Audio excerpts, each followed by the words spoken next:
Hello, everyone out there in YouTube land. Welcome back to Diego Knows. I, of course, am Diego. And today we're going to continue to talk about High Fidelity. That's right, High Fidelity, the wonderful, wonderful guy chick flick. It's a guy chick flick from the year 2000. Okay, I'm Diego. And what I do is I give you a straight man's point of view. Okay, and this is a perfect example of that in this video right here. Okay, now the movie's called High Fidelity. It stars John Cusack. Okay, there's also some other actors in there, like Jack Black is in there, Tim Robbins, Catherine Zeta-Jones. You know. It's got a pretty good cast in there, okay. And what I really love about this movie is that it follows all the similar tropes that a chick flick does, okay. It deals with relationships, attraction, cheating on each other, first love, first kiss, sexual chemistry, okay. Dating life, basically. Now this genre is typically reserved for females, hence the word chick flicks. Okay, there's rom-coms, then there's straight up romances, that kind of shit. This is a chick flick. This is a rom-com, but from a guy's point of view. Now there have been rom-coms before where the guy is the main character. Okay, but I'm not including that in this category because those guys act like fucking bitches. They act like fucking girls. Okay, I'm talking about a rom-com where the guy acts like a fucking guy. I know, go figure, right? And this is a perfect example of it, okay? Rob Gordon, played by John Cusack, is this average guy. He owns a record store in Chicago, in Wicker Park / Bucktown, my neighborhood in Chicago, okay? It's called Championship Vinyl. The real store is called Reckless Records. But in this movie, it's called Championship Vinyl. And he owns it. He sells a bunch of old records. Okay, he knows everything about old records. He has a top 5 list of everything in his life. Favorite musicians, favorite bands. Top 5 girlfriends, top 5 friends, top 5 everything. He's basically he's changed his entire life into a fucking top 5 list. Okay, and his friends who are his employees, Barry and Dick. Barry's played by Jack Black. Okay, so you know what he brings to the table. Okay, yeah, they're also just like him as far as that sense goes. Okay, they know everything about records. They're always constantly playing trivia games against each other to see who knows more about this, who's got the better taste in records. So basically they're cultural elitists. They think they're better than other people because they know more about the music industry than the average person does, okay? Which means that they're very big fish in a very small pond. The truth is most people don't give a shit about who the best side A track one from what year. No one gives a shit about that stuff, okay? But they do. That's their whole life, okay? So that's what they do, okay? Now, recently Rob is going through another breakup, okay? His girlfriend Laura dumped him in the beginning of the movie. He does not know why. But she broke his heart, and he's upset about it. So what does he do? He makes a top 5 list of the worst breakups he's ever had. Okay, the girl that dumped him, Laura, is not on this list yet. Okay, but he goes through the list of his past failed relationships. The girls always cheat him. They always leave him. They always fuck somebody else. Okay, so that's been happening to him over and over again. Okay, and then he finds out throughout the course of the movie that his current ex-girlfriend also did the same thing. She left him for another guy who she's now living with. Okay, so he's upset about it. He's fucking pissed off. He can't understand why this keeps happening to him. And so he decides to hunt down every single girl on that list and find out what the fuck happened. Okay, he got to Charlie. Now, Charlie was the worst one. That's the one played by Catherine Zeta-Jones. Okay, that's the one that broke him in half, metaphorically. Okay, emotionally broke him in half. Okay, so he finally hooked up with her again. He saw her. She invited him to a party. And of course, he asked her, why'd you break up with me? Why'd you dump me for that other guy named Marco? Okay, which is exactly what she was afraid he was going to ask her. Okay, she doesn't want to deal with the past shit. Okay, she's very superficial, very stuck on herself. Okay, and he can tell that now. Now that he's older, he can see that about her, but he couldn't see it back then when he was dating her. To him, she was a goddess that could do no wrong. Okay, but now he sees her as a stuck-up, arrogant fucking bitch. Okay, who only thinks about herself and talks a lot of shit. Okay, well, so now he sees that about her. Okay, and he finds out that she dumped him because the other guy was just he's better looking, he had more money, he was more successful, he was more self-confident. He had more of a brighter personality, whereas Rob is always morose and melancholy and kind of depressed all the time. He was sunnier, all these things. Okay, so now he's got his answer. Okay, now he realizes that she dumped him for a better man with a better disposition. Okay. So he finally got closure on that, okay? But I think the real closure he needed to see Charlie for what she really was. All right, so anyway, so he leaves alone. Okay, he talks to the guys at work. We find out that his employee Dick, this beta male nerdy guy, okay, is dating Sarah Gilbert. Okay, her character in this movie is named Anna Moss, but it's Sarah Gilbert from Roseanne. Okay, she played Darlene on Roseanne. Okay, yeah, her. Okay, so they're dating, and he's kind of jealous of them. Here's this nerdy, skinny, bald-headed guy that works for him, very soft-spoken. He talks like this, Rob. Okay, yeah, like that. He's got a girlfriend. Okay, he's actually happy with this girl. All right. And Rob does not have that. So even though they pick on Dick all the time, he's very jealous of that. You can tell. He wishes he had that in his life because he doesn't right now. Okay. So that's going on here. All right. He comes back to his apartment. Okay, and Laura is there. Okay, I guess she's got a key still. She came back to get more of her stuff. She didn't take all of her stuff the first time she left, so she keeps coming back to get more of her stuff. So now she's back again. He's surprised that she's there. Okay, but there's a big pile of her shit in a bag next to the front door. So he goes in the kitchen, and there she is reading one of his lists. He had a top 5 list, I guess, that he had on the kitchen table. The list says, my top 5 dream jobs. Okay, and she's reading it out loud. He's like, "Hey, that's private," and she's like, she just ignores him and keeps reading it out loud. I guess she finds it very, I don't know, she's very amused by it. You could tell, like, she's in a giddy behavior, like, "Oh, okay," like she's reading his diary or some shit like that. Okay. And she starts reading out the top list, the top 5 list. Okay, number 1 on that list, okay, is journalist for Rolling Stone magazine, 1976 to 1979. Okay, now you got to remember, Rob is a musical elitist. Okay, he knows a shitload about music. Okay, he's always talking about music. He compares everything in his life to music. Okay, so his dream job is to be a journalist for Rolling Stone magazine. Okay, 1976 and 1979. Okay, because there was a lot of good songs that came out during that era. That was the era of like the kind of like, I don't want to say classic rock, but it was kind of like soft rock had kind of started to take over. You had like your Peter Framptons, your James Taylors. Gino Vanelli, you got those guys. They came, the Pina Colada song, all that shit came out around that time, okay? So there was like a different type of soft rock. It wasn't really rock, it was love songs, shit like that came out during that time, okay? So I guess he really likes that stuff, okay?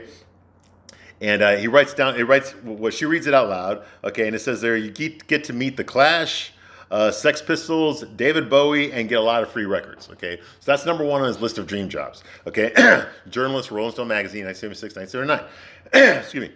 Number 2 is producer for Atlantic Records, 1964 to 1971. Okay, obviously he has a genre. Okay, he says you get to meet Aretha Franklin, Wilson Pickett, and Solomon Burr. And more free records, and you'll just get a shitload of money. Okay, so now obviously these dream jobs are fucking bullshit. Okay, obviously they're unattainable. Okay, but they're on his list. This is the kind of guy that he is. Okay, he'll write down lists for stupid shit like this. Me personally, I would not do that because, like, what the fuck? Okay, on my dream list, I would like to maybe visit 1979 for like 6 months and then come back here, okay? That way I could wear the disco pants. I could fucking go to go to the discos, do my John Travolta thing, listen to the fucking radio, maybe run into myself when I was a toddler, that kind of thing, and just watch some Three's Company back when it was a brand new show, that kind of shit, yeah, that's what I would do. But of course, that's Fantasyland. Just like this, okay? So number 3 is become a musician. Okay, now Rob, he criticizes music. He's always criticizing music, okay? But he doesn't actually make music himself. He doesn't know how. He doesn't play any instruments. He doesn't sing. He doesn't do anything, okay? He just criticizes what other people do, okay? What talented musicians do, okay? He criticizes them, okay? So it's to become a musician, except for classical or rap. Hey, I'm with you, buddy. So he can't stand classical music, and he can't stand rap. Okay, yeah, well, he's white. What do you expect, right? Okay, he says maybe become a member of like the Memphis Horns, whoever the fuck they are. Okay, not asking to be Jagger, Hendrix, or Otis Redding. Okay, so he wants to be a good musician, but not a great musician. Okay. Even in his fantasies, he wouldn't dream of replacing Jagger or Otis Redding, or Jimi Hendrix. He would never dream of trying to be better than them. Okay, so he's a very limited. There's a very limited fantasy. Okay, number 4 would be film director. Okay, any kind except for German and silent. Well, German and silent. That's the type of that's the genre that influenced American movies the most. Okay, the best filmmakers in the silent era were not American; they were German. Okay, look at Nosferatu. F.W. Murnau. I mean, they did a lot of great shit in Germany. The German Expressionism. They brought that to America. Hence the noir, that whole category from the 1930s, noir, film noir. We're talking like the Maltese Falcon and shit. None of that shit would have existed if it had not been for the German silent filmmakers. Okay, the film noir. Okay, they created it and it became a big hit here in America. Okay, in the 1930s. Okay, so yeah, so he wants control. He wants to be an artist without being an artist. He wants all the praise of being an artist, but without the actual responsibilities of being an artist. When you're an artist, okay, yes, you get all the praise if your art is successful, but if your art sucks, okay, everyone's gonna blame you. Okay, you can't pass the buck. All right, you got to take responsibility for your craft. Okay, so yeah, so it's a good side. There's a downside. Same thing like with the acting, like movie stars. Okay, that's an art form.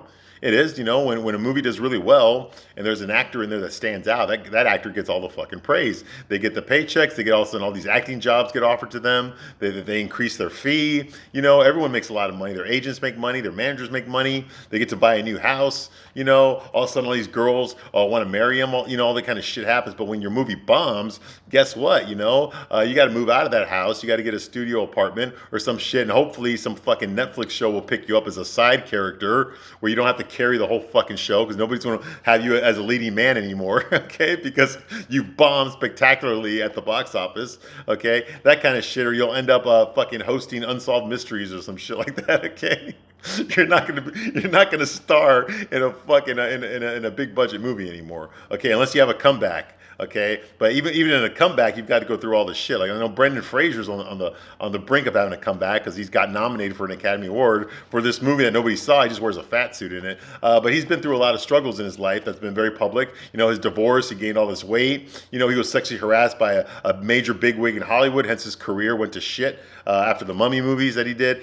So he's trying to make a comeback. Okay, right now, but so it is possible. I mean, look at John Travolta made a comeback in the '80s. He was box office poison, and all of a sudden Pulp Fiction came out in the '90s, and he was back on top again. Well, now he's back on the bottom again. But and that's not just because he's gay. All right, okay, you know what I mean. All right, so that's kind of what happens here. All right, so yeah, you can't just be a film director. You got to take the good with the bad. All right. Okay, and then number 5 for Rob's list would be architect. Okay, now she points out to him that to be an architect, that's 7 years of fucking training. Okay, and then Rob says like, well, I'm not really sure about that one. Okay, so I think he just bullshitted that last one. He did the same thing with his top 5 list of worst breakups. He added this girl named I can't remember her name. I think it was called like Lisa Kendrew or some shit like that, or Julie Kendrew or something like that. Okay, on his top 5 list of worst breakups that he had. But then when Rob found out that Laura left him for another guy, he got really upset. He had a nervous breakdown in bed. Okay, and then he admitted to us, the audience, because he does break the fourth wall. He told us that no, I made up that name. That girl and I, we had a brief fling. I'm happy it ended when it did. She caused me absolutely no psychological damage at all. The truth is, I just added her to the list because I didn't want to put Laura in there. But now I'm gonna, Laura, you made it to the top 5 list. Okay, with a bullet. Okay, so he lied. That last one was a lie. Okay, same thing with this list. The last one being an architect. He says, yeah, I'm not really sure about that one. I'm not sure I want to be an architect. So Laura says like, okay, so she pulls out her fucking her pen and she goes, okay, so you got a list here of 5 things you do if things like qualifications, time, history, and salary were no object. Okay. Now, here's one that's not on this list, Rob. Owning your own record store. Wouldn't you want to do that over being an architect? He's like, because he's still mad at her, because she left him, He's like, yeah, I suppose so. Yeah, okay. So she goes, okay, so I'm going to mark out architect. I'm going to put down own my own record store, okay? Isn't that, wouldn't you rather do that than be an architect, okay? Now, here's the thing. The subdivision here is that she's not talking about his job. Okay, what she's trying to tell him here, the subtext here is, wouldn't you rather just be you and me instead of looking for something else, looking for something better all the time, So that's basically what I think she's trying to say, okay? He's like, yeah, I suppose. Okay, she's like, okay. Dream job number 5, record store owner, okay? Why do you keep showing up here, Laura? Those bags that you have there, they look pretty heavy. Where's Ray? Okay, isn't Ray here to help you carry them? Or is it Ian?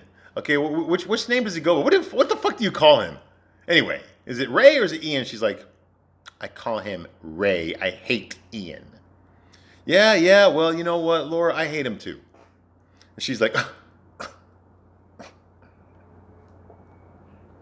yeah, I guess you do. And then she gets up to leave. Now, the whole subtext here of what just happened, okay, is the guy that she was cheating on Rob with, okay, his name's Ian, okay, but when he used to be their neighbors. They used to hear him fucking girls upstairs because he had the apartment right above them, okay. His real name his name's Ian. His real name is Ian Raymond. He did not go by that name when he lived in their building. He went by Ray. Everybody called him Ray. Okay, so he was confused. So Rob was confused when he found out that the guy that she was boning his name was Ian because he knew that she didn't know anybody named Ian. Okay, he didn't know anybody. She knew nobody named Ian. Okay, and then he put two and two together. The neighbor's name was Ian Raymond, and everybody called him Ray. So they knew him as Ray. So now he figured it out. Okay, so that's why he was making that sarcastic remark. Like, oh, what is it? Is it Ian or is it Ray? I mean, what do you call him? She's like, I call him Ray. I hate Ian. He's like, well, I hate him too. You know, of course he hates him. That's the guy you were fucking behind his back. Of course he hates him. Okay? So she gets up all sarcastic, like, you know, total bitch behavior. Okay? And she gets up and leaves, says bye. Okay.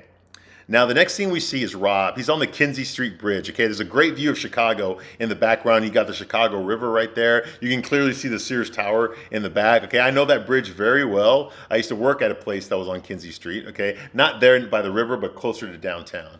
Okay, so yeah, so there's a good view of the Sears Tower. I know it's not called the Sears Tower anymore. It's called Willis Tower now. To me, it's always going to be the fucking Sears Tower. Okay, which for a long time was the tallest building in the world. Not anymore, but it used to be. Okay, when I was a kid, it was anyway.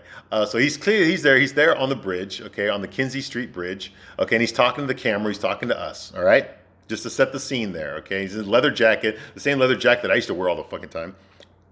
I have a lot of similarities with this character. That's why I relate to him so well. It's one of the reasons I love the movie so much. All right. So Rob tells us, he's talking to us. He says, top 5 things I miss about Laura. Okay. So now we're going to go into that. All right. The top 5 things I miss about Laura. Number 1, her sense of humor. You know, very dry. But it can also be very warm and forgiving. Okay. And one of the best all-time laughs. I mean, it just kills me. When she laughs with her whole body. Okay, it's just incredible, you know. Well, Rob, I did not see that. I did not see her laughing like that with her whole body. I saw her chuckling. I saw her giggling in this movie so far. I've not seen her like laugh with her whole body. Okay. To me, actually, she seems very blunt and very sarcastic to you, Rob. That's what she seems like to me. She's always rolling her eyes at you. She's always expecting you to know things. You know, when you asked her a question, she already expected you to know the answer. Like she's frustrated that she has to give you an answer when she assumes that you should have already known the answer when there's no fucking way you can read her mind. You know, so no, she actually seems kind of condescending. The only good quality I could see from Rob's interactions with her is that she does seem to have some sort of remorse. Like you can kind of see that she feels bad about what she's done. Okay, that reminds me that she's a human being. Okay, instead of just being like rolling her eyes at him all the time and being condescending and talking down to him and patronizing to him, that does not endear her to me.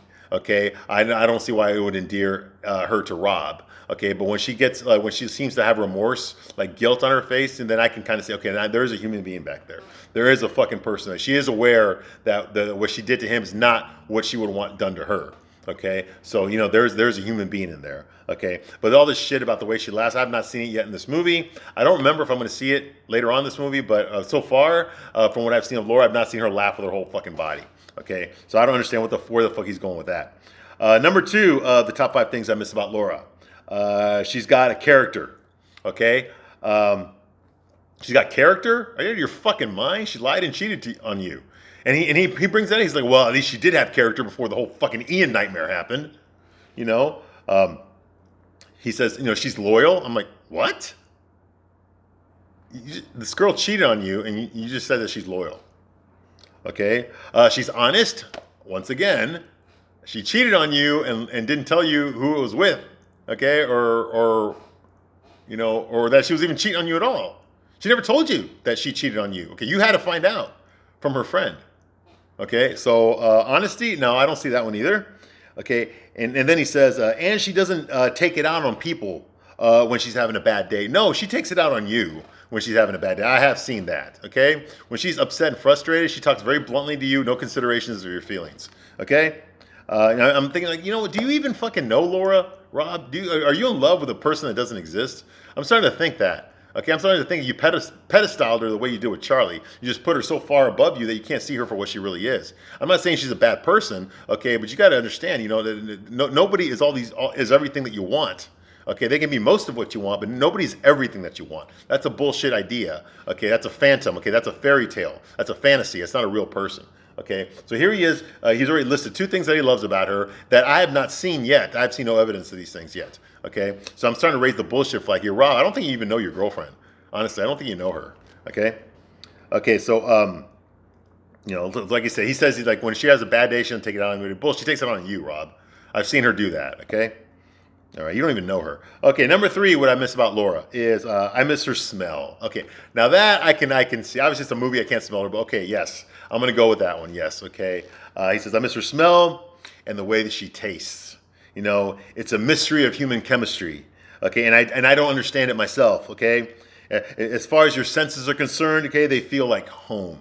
They feel like home. Okay, yes, okay, that is true. Okay, that is 150% true. Okay, as a man, I'm not used to smelling myself. Okay, I'm not aware. Okay, I'm not aware of my voice completely or how I appear to others. I have an idea, but I don't know for sure. Okay, but I do know how women are. Okay, I know what women smell like, what they feel like, what they sound like. Okay, and when you're next to somebody like that and close and intimate, okay, there's just this. I don't know what it is, but there's just this chemistry there. Okay, there's all this like feminine energy that you're feeling it. It's like you're tasting it. It's intoxicating. Okay, and I'm sure for women it's the same way. They're all of a sudden they're surrounded by this masculine, essence. Okay, which is not what they're used to.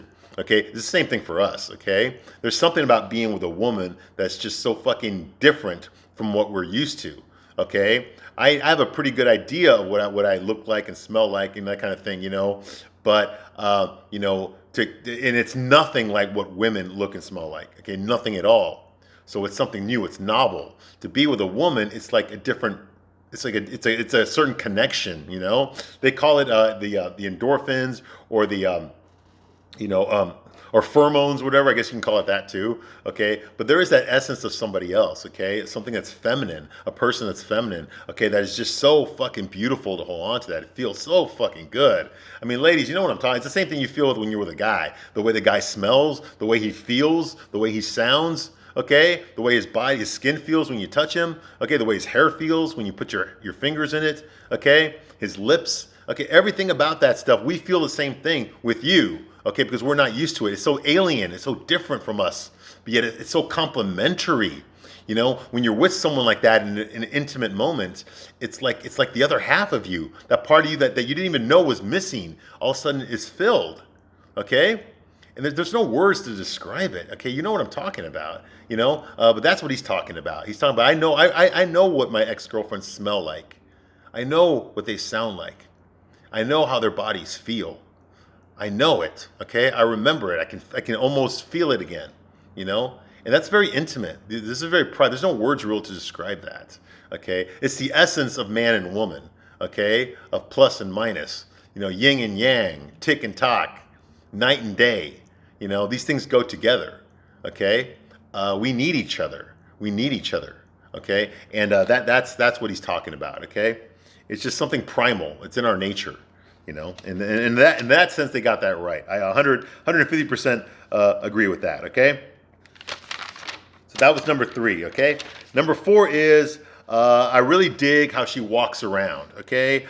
She doesn't care about how she looks or what she projects, okay? I mean, she does care, but she doesn't let it affect her. Okay, and that gives her grace. Okay, well now he's just sucking her ass. Okay, now he's just sucking. Okay, now there is some truth to this. Okay, we notice the way women move. Okay, you girls move differently than us. We're not aware of the way that we move. We move whatever makes us feel balanced. Okay, some guys walk like this. Some guys walk bow-legged. Some guys, walk slumped over, some, so, but women tend to move in a different way than we do, okay? They swing their hips a little bit more, okay? They move their shoulders a little bit more, okay? They move their necks a little bit more, okay? When they're walking, when they're moving. Girls do everything differently than we do, and it's fun to watch. It's fun to watch girls walking down the street, okay? I've noticed that as well. I think the first time I noticed it really, really well, okay, was when I was in the Marines. It was 95% guys, okay? It was not, I lived on base, I was active duty. When I got out of the Marines, when I went back to the civilian world, when I went back to Chicago and moved into the neighborhood that I'm watching a movie about right now, when I moved into that neighborhood, that was the first time I looked around and I saw women everywhere. I was surrounded by women everywhere, and they just move so differently than we do. It's cute to watch it. The way the girls swing their hips when they move. I know they're not aware of it. It's just the way their bodies are built. Their bodies are built with bigger hips and shit. They do that. They just move a different way. But it's so fun to watch that. It's so fun to watch that. It's like, it's funny in a way, but it's kind of like, you can't take your eyes off of it, looking at girls' asses as they're walking. Yeah, of course we do. What the fuck you think we're doing? We think we're looking at your personality? Fuck no. All right? We're visual creatures. We are. Men are visual creatures. So yeah, we notice the way girls walk, and they walk so different from us that it's funny. It's cute. It's like, oh, wow, it's so different from what we're used to, that it's attractive. It's attractive. It is. So yeah, that's true. Like what he said about he misses the way she walks, but that can be said about any woman. I mean, any woman, women just walk differently than men do. It's just the way things are. Okay. Number 5, she does this thing in bed where if she can't sleep, she half moans, and then she rubs her feet together, and it just kills me. It just kills me, okay? Now we're going into idiosyncrasies, okay? This is just the weird shit that everybody does. It's not necessarily a feminine thing, okay? Everybody does their own fucking shit, okay? Like me personally, I like to sleep on my stomach, all right? I like to sleep on my stomach, okay?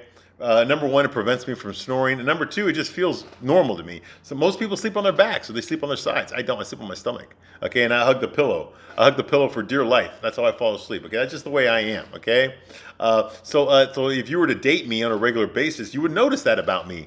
Okay, and it's probably something that most guys don't do. So you would remember me for that. Okay, it's something about me that nobody else does. You see what I mean? And that's all he's pointing out here, okay? Just these stupid little idiosyncrasies that everybody does. Okay, I dated a girl once who, when she laughed, she snorted.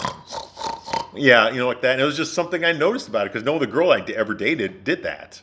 Okay, we're talking Chrissy Snow from Three's Company. Yeah, she did that when she laughed, okay? I thought it was cute. So whenever I see a girl do that, I automatically think of this girl that I dated. Okay, that did that. There's stupid shit like that, but that can be said about anybody. Everybody does their own fucking shit, their own little things. They have these idiosyncrasies, okay, that make them distinguished from other people, from other sex partners that you had. Okay, everyone's got their own thing, and so do you. And so do you. You might not be aware of it, but you do too. Okay, there's some guys out there, ladies, that are thinking about you. When they think about you, they think about that weird fucking thing that you do. Okay, that no other girl does. Okay, so yeah. So yeah, absolutely. I mean, I say, I say that all the fucking time. No, I'm not from Brooklyn. Okay, I'm just from Chicago, and that's how we talk. All right. Those are just idiosyncrasies. So there's some valid stuff there. The first 2 I don't necessarily agree with. Like I said, her sense of humor. She's been kind of sarcastic to him and condescending to him. So yeah, and I've not seen her laugh with her whole body. And number 2, she's got character. Bull fucking shit. The whole reason he's upset right now is because she doesn't have character. Okay, she never came clean until after the fact. Okay, she never told him, hey, listen, I think we, I see us drifting apart, and I think we should split up so we can explore our options. She didn't do that. She just fucking cheated on him and then fucking left him and just fucking got him from the side. Just fucking sidelined him. So yeah, he didn't see it coming at all, So no, I'm gonna have to dispute him on those first 2. Okay, a lot of this shit I think he's just making up because he misses her. He misses the comfort of being around her. Okay, me personally, I can understand that as well, but you got to let the punishment fit the crime, and you got to realize that, hey, listen, this girl cheated on you. She lied to you. She slept with another guy. She didn't tell you about it. Okay, until you found out about it after the fact. Okay, and now she's over here giving you life advice. I can understand wanting to be friends. I'm all for that. If you still want to be friends with an ex-lover after they fucked you over, I've done that as well. Okay, but don't try to get personal, intimate, and try to tell me how to run my fucking life. Don't do that, okay? Because I'm not gonna fucking listen to you. You're not my friend anymore if you try to do that shit. Okay, I can understand her apologizing to him, and still showing up at his place because she still got to pick up her shit. Okay, but don't fucking go through his personal stuff and then tell him what he needs to do. Okay, don't fucking do that shit. Not when you broke up the way y'all did. You didn't break up as friends. Okay, you fucked him over and left him for another guy. Don't condescend so low because you're making yourself look bad too. Okay, to start telling him how to improve his fucking life. Okay, after you fucking fucked him over. Okay, you already improved his life. You fucking left. Okay, anyway, so moving right along. Okay, so Rob talks to us again. Okay, tells us, hey, now I could do a top 5 list of the shit that fucking drives me crazy about her. Okay, the shit that I can't fucking stand about her. But that would just be your garden variety woman shit. Schizo stuff that all women do. Okay, and that's kind of the thing that got me here in the first place. Okay. Hey, there's one thing this movie is honesty. It's honest, okay? The book is like that too, okay? He just goes there. He goes there, okay? He's telling it to you from a guy's point of view, all right? And this is true, yeah. There's a lot of shit that we find unattractive about you too, okay? There's things that y'all do that kind of piss us off, but he doesn't go there because, like, right now, I think he's just in this I love Laura, I'm still in love with Laura mode. So he doesn't want to disparage her. He doesn't want to talk shit about her. Okay, you notice that he doesn't really do that. Not with her. He talks shit about his other ex-girlfriends. He doesn't really talk shit about Laura. I mean, he'll make some sarcastic remarks to her, but he won't like blatantly talk shit about her, to us or anyone else in the movie.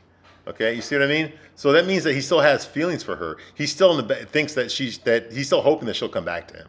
Okay. Why? I don't fucking know. I would say immaturity, but I think his character is 35 years old. I think Rob Gordon in the book was 35 years old. So I'm guessing John Cusack is 35 years old in this movie. This is the kind of shit I would have done in my 20s. Okay? Not in my 30s. Okay, my 30s I know better. Okay, I know more of the world. I know there's more than one fucking girl in the world. Okay, yes, you can love someone when it's over. It's fucking over. You take the L or you take the W if that's what it is, and you move on. Okay, you move on. All right, you don't look back. Okay, he's looking back. He hasn't stopped looking back. He doesn't even know where the fuck he's going because he's so busy looking back. Okay, that I don't agree with, but I do understand it because I used to be that way as well. All right, so I'm not judging here. Okay, I'm just talking from an older, wiser man now than the dumbass fucking 25-year-old I think I was, or 26-year-old, 27-year-old when I saw this fucking movie. All right, yeah, so that's going on here. Okay, all right. Okay, so I'm going to stop my review right here. And I will continue very shortly with my further review of High Fidelity from 2000. I thank you all very much for watching this as long as you have. And I will see you soon on the next one. Bye.